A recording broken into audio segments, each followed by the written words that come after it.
What's happening, guys? It's Jeremy Blanton with RE/MAX Southern Shores, and today I want to take some time and share with you the most common questions and most common requests that I get from people who are looking to move to the area. I figure since these people are asking these questions all the time, there's probably hundreds or thousands of you out there that are watching these videos trying to find these types of answers. And well, you probably haven't had much luck with it. So I figured, why not make one comprehensive video sharing all of these common questions and hopefully answering those things you need to know. Now, if I don't answer your question by the end of today, do me a favor, just leave a comment down below with what question you're looking for an answer to, and well, I might turn this into a series and answer those questions again in the future. But anyway, let's get started. And the first question, number one question that I get asked the most probably in this area is, Jeremy, I want to buy a home at the beach, but I don't want to be in a flood zone. I totally get what you're saying. And honestly, if you're buying a home here in Horry and Georgetown County, you have to be kind of realistic and realize that basically the entire counties are all in some sort of flood zone. What you're really wanting to ask is, I want to be in flood zone X or better. Homes that are in those zones are not going to require you to have a mandatory flood insurance on your property. Instead, you can get just regular wind and hail coverage and be good to go. Now, I would recommend considering getting a flood insurance as well, because we do have sometimes rare, weird things that do take place and it could cause an issue, and the flood insurance gives you that extra peace of mind. And honestly, it doesn't cost awful much. You might spend $400 to $500 a year extra on top of your regular insurance policy to have that coverage of flood.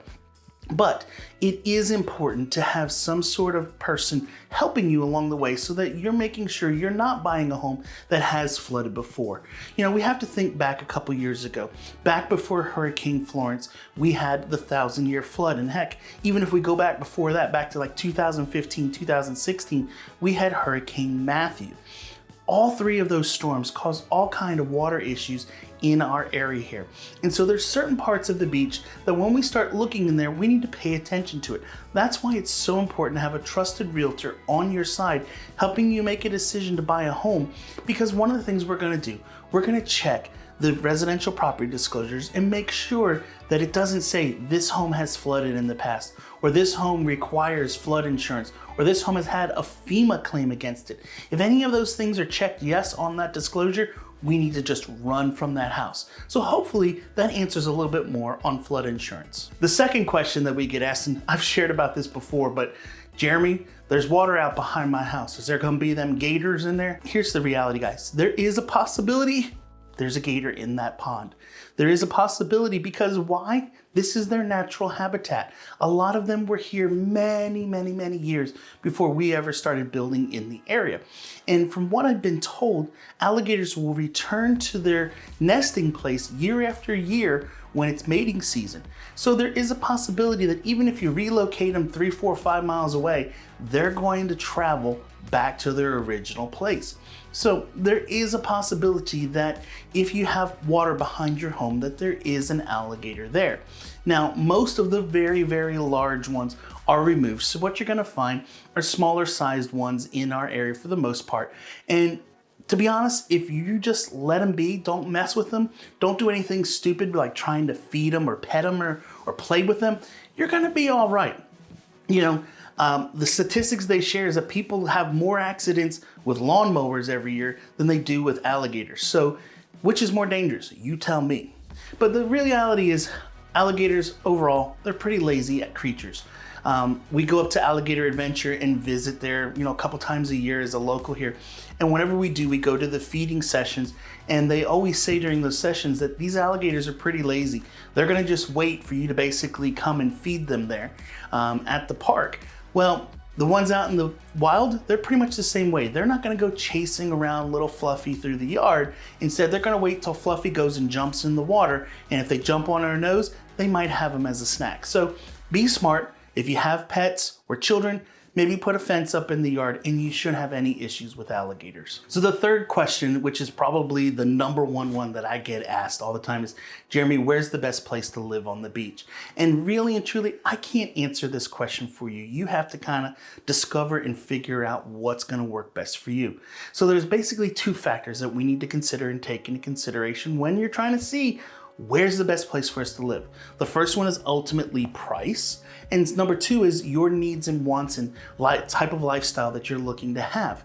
You know, for my wife and I, we are huge fans of living in the Carolina Forest area. The things that we do on a regular basis, our school, our work, dance, church, things that we like to go and enjoy on a regular basis are all centrally located here in the Myrtle Beach area. We like being 15 minutes over to the ocean. We like being 15 minutes over to the airport.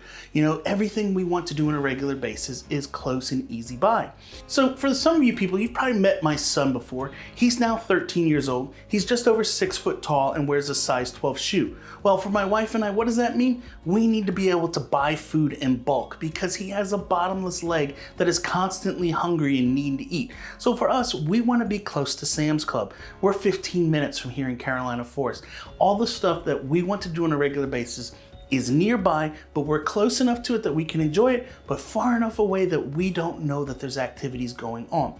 So for us, we enjoy being in Carolina Forest. Now you may say, well, Jeremy, we don't really care for the center section of the beach. We like the northern end, or we like the southern end. Those things are all going to be factors you have to take into consideration and figure out what fits your lifestyle. Then once you figure out what lifestyle you want, then you figure out the budget as well at the same time.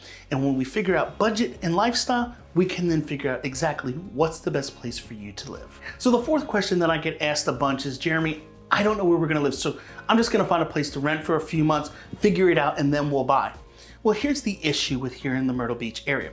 When it comes to rentals, we really don't have those, what I would call an extended stay, 2 to 3 month type of rental property in the area. Instead, what we've got is short-term rentals that are going to be week to week, places down at the beach or on the golf course or things like that. Or you then have the long stay, which is going to be 12-month leases that are going to take place. Well, why don't we have that stuff in the middle? A lot of that is driven by homeowners associations that have in their rules and regulations clearly stated that if there is a lease in your development, it has to be at least 12 months. So anybody who's looking to rent by 2 to 3 months at a time, you're not going to be able to do that. Why? It's prohibited. So instead, what you have to do if you're going to rent a place for 2 to 3 months is go find something on a weekly rate and just rent it for weeks at a time. You know, I had a client not too long ago, it's been a couple years now, but they were moving to the area. They had their house for sale up in Illinois. They were moving here. The home that they were getting ready to buy, we found out the week before closing that there was some title issues and that it was gonna take us several weeks, possibly months to get this cleared up. Their home up north closed. They moved down here, we're in an Airbnb, paying by the week, staying in this property. Not a big deal, you would say, right? Well, after 6 weeks, they still weren't closed on the property, and we saw no end in sight. So much that we finally backed away from that property, stepped away from that transaction, and went on to a different home. Well, even with going to a new home, we still needed 30 more days to work through the whole process in the transaction. So until it was said and done, we spent probably 6, 8, maybe 10 weeks in short-term extended stay rentals.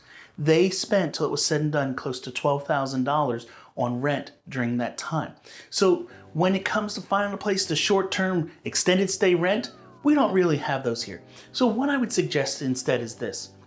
As you're planning your trip to purchase here at the beach, you need to take a couple trips to the area, kind of learn Myrtle Beach. Now, I know there's some of you watching right now and you're thinking, Jeremy, I've visited 20 times to Myrtle Beach. I've been there 30 times over the last 50 years. I know everything there is about Myrtle Beach. You've been here on vacation, but have you been here thinking about living here? Probably not. And what I mean by that is this. When you come here on vacation to visit Myrtle Beach, you get to go and visit all of the tourist stuff and you get to do all of that. But you're not thinking about, well, I need to have a doctor. Who's going to be my dentist? We need a veterinarian. Where am I going to go buy my groceries? All of that kind of stuff. And that's what you need to do and focus on when you're thinking about buying a home here to move to Myrtle Beach. So take the time, come kind of figure that out before you get your house on the market. That way you don't end up homeless needing to find a place to stay, spending lots of money and wasting it. So the fifth question that we get asked a ton right now is, should I be buying a new construction home or looking at resales? And honestly, as of today, I would suggest looking at new construction. Now you may be saying, why, Jeremy? They're gonna cost more money. Well, honestly, they're not right now. There is neighborhoods all around the area that have homes that are very similar to those resales that are selling for pretty much the same price.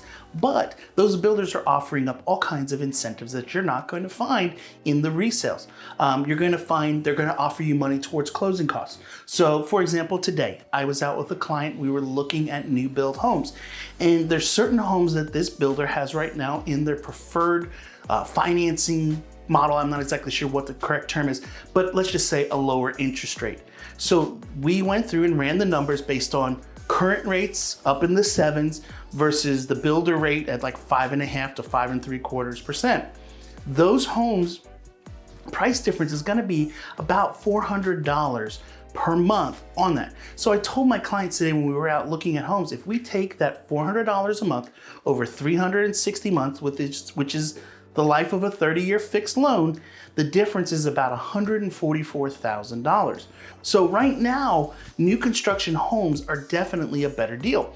In addition, because these builders had been building so much towards the end of last year and the beginning of this year, trying to ramp up and get product because they've been behind, they have an influx of inventory of homes right now sitting. So because of that, they're taking prices and reducing them. I had a client recently that we just bought a new construction home. The price on it was at $425,000. We were able to get that house down for $409,000. We were able to get them to screen in the porch in the back, which was 11 by 17 in size. We got them to add gutters and add new blinds into the house. And they're doing the loan, getting the $7,000 towards closing costs and the lower interest rate. So at the end of the day, is that a better deal? I would definitely say so. So if you're thinking resale new right now, I would definitely recommend reaching out to me. I can give you some information on some of these good deals that are out there for people looking to make the move and save some money. So the next question that we get asked a bunch is, what's the weather like down there? And with technology nowadays, you can answer this yourself pretty quick nowadays. You can go to your weather app and say, hey, what's the weather in Myrtle Beach? And it's gonna pop up and tell you. But let me kind of give you an overview of Myrtle Beach's weather throughout the year. So we have a very mild winter. As I shared in last week's video, there's a picture of me from 10 years ago out in a snowstorm with snow on my head. But that's really the most snow that I've ever seen since living here. And I've lived now in Myrtle Beach since 1998. So I've been through a lot of seasons and weather here throughout the years. So very, very mild snow. If we do have a storm, it might snow a little bit during the night, and usually by noon, it's gone. So we have very mild winters, not a lot of snow, not a lot of being stuck inside. So springs, they're gonna be great weather down here. Temperatures are probably gonna be in the mid 60s to 80s most of the time, but you will deal with pollen, you will deal with allergies. Right now it's starting to bloom a lot here, hence why I've been coughing so much recently. My eyes are probably a little bit watery, might even be a little bit red and bloodshot from coughing so much the last few days. But the allergies right now, they're pretty heavy here. So what do? I Flonase in the morning, I take a Zyrtec at night before going to bed, and I go on with my day. As we get into summertime, I just have to be honest, it's hot. It can be very humid. It can be temperatures in the mid to low 90s, but when you walk outside in the humidity, it feels like triple digits many times. So what does that mean? You basically shower, get ready for your day, walk outside, and it feels like you need to take another shower. Then we have our beautiful, gorgeous falls. Beautiful weather, temperatures back into the mid 70s. Awesome, sun stays out later here a little bit, so it's just an awesome time to live. So overall, weather is an awesome thing here throughout the Myrtle Beach area. Unlike my days living up in the north, when I lived in Pennsylvania, we would have snowstorms and be stuck inside for 2 to 3 months because there's 6 to 8 inches of snow on the ground. The skies are gray and gloomy and just no fun at all. People are moving here every day. Why? Because of weather. Of course, if we're talking about weather, we also have to talk then about the next question I get asked a lot is, Jeremy, what about hurricanes? How do I deal with them? Or is that something we need to worry about? Is it something we need to be concerned about? Unless you're someone who's calling me up saying, hey, Jeremy, we want to spend a couple $1 million and buy that home right on the beach. Honestly, I would not be too concerned about hurricanes. Now, if you're buying something east of 17, as we shared last week, that $800,000 homes, that might still be an issue as well. But for most of us, we're looking at homes on the west side of the waterway. We're looking maybe Carolina Forest, Sockasty, Little River, Longs, those areas for homes. And honestly, when you're over on that side of the waterway, there's really not a lot to be concerned when it comes to homes. Now, when you buy new construction right now, you're still gonna find the piles of plywood in the garage. And what you're supposed to do, and notice I put that in air quotes, you're supposed to, if a hurricane's coming, take that in the box of screws, go out and screw them over all of your windows. The problem with doing that though is the minute you start screwing those into the vinyl siding, you void the warranty on your siding. Also, if you happen to catch one of the windows, you're gonna void the warranty there. And honestly, you're not gonna need it in most of the areas west of the waterway. Yes, during a hurricane, we're gonna see high winds, we're gonna see some rain that come through the areas, but I kinda liken it to those snowstorms I was talking about a couple minutes ago up north. You prepare, you pay attention to the local weathercasters, and they're gonna tell you what's coming, when to expect it. You go get your hurricane prep kit, which it's just a lot of good snacks most of the time, some extra water, some extra batteries, and you sit in the house, hunker down for a day, maybe a day and a half, until the storm passes by. Go back out, put all your stuff back out in the yard that you put in the garage during the hurricane, and you move forward, and you go on with your day. So really, hurricanes, once you've been through a couple of them, you really don't pay that big attention to them anymore, and it's not really a big deal. The 8th question that I get asked a bunch is, Jeremy, what kind of jobs do you have down there? Now, let's talk about the kind of obvious one is tourism, hospitality stuff. If you have any type of career or looking for any type of job in those industries, whether that's restaurants, hotels, anything having to do with tourism, we have those jobs. We have lots of them. But the other thing that we have a huge need for are people who work in those essential worker type jobs. People who are in the healthcare industry, schools, police, firemen, all of those types of things. Myrtle Beach has seen a tremendous growth over the last several years. And as growth continues to take place, there becomes a greater need and demand for people to fill those jobs. Now you might say, well, Jeremy, they're not paying much there, so I can't move there and do that. I understand what you're saying. But you also have to understand that while your pay may come down some, also your cost of living is going down. Remember, we've shared in the past many times about property taxes, and I love using this as an example. Maybe you're someone who lives in New Jersey right now. I spoke with a person earlier this week. Their taxes were $18,000 a year. Yes, $18,000 a year. They're gonna move down here and buy a house, and guess what their taxes are gonna be? $1,800 a year. A huge, huge difference. So when you start to put that money and save it from not having to spend on taxes and give it to the government, you can afford to have a job here that pays you a little bit less. All right, guys, so I'm down to the last two. And before I do it, I just want to take a minute and say, hey, if you're thinking about making the move to the area, I want to be your trusted resource for buying a home down here. My contact information is down below. Feel free to go to jeremyblanton.com. You can book a 30-minute call and we can discuss your needs, wants, and desires of making the move to the beach. It connects right to my calendar, makes it real simple and easy to pick a time, schedule it, and we'll have a good discussion and get you moved down here to the beach sooner than later. So the 9th thing on the list, we're almost to the end, is why is insurance getting so dang expensive? I know somebody's right now thinking this and listening as they watch this video, just waiting for me to say, why is insurance so expensive down here? And guys, listen, I'm sorry. I wish I could tell you that I could stop it or fix it, but this is an issue that we're dealing with not only here in Myrtle Beach, but we're seeing it happen all across the country. Places like Florida have it much worse than us right now. But overall, the prices of homes over the last several years have gone up exponentially here in our area. So with that taking place, what that also means is that the cost to rebuild the home is also going up exponentially. So the insurance companies that used to be able to insure your home for $200,000 now have to insure it for $500,000 because your value's gone up that much. So when that takes place, they can't give it to you for the same rate as before. The rate has to go up because it has to cover more.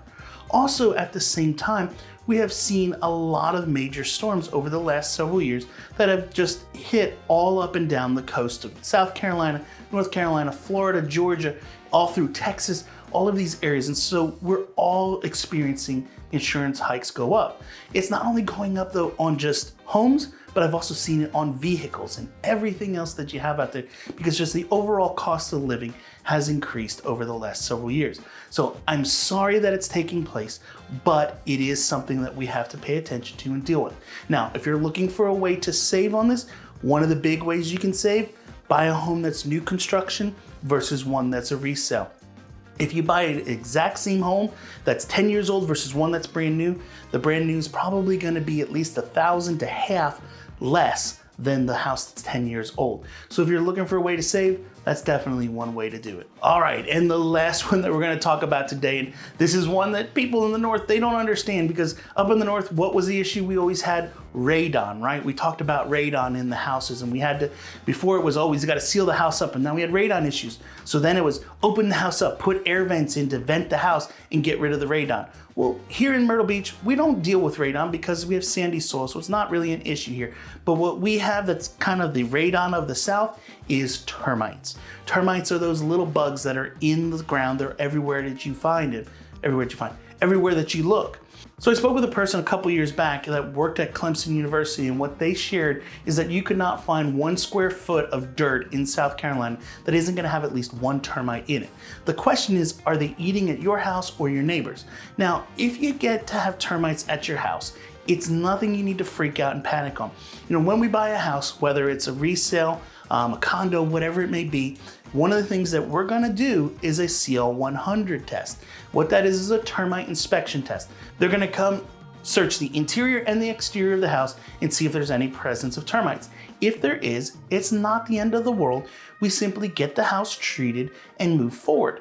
My current home that I have had termites a few years back. We were getting ready to put new mulch down and my wife went, Jeremy, what's this crawling in the ground here?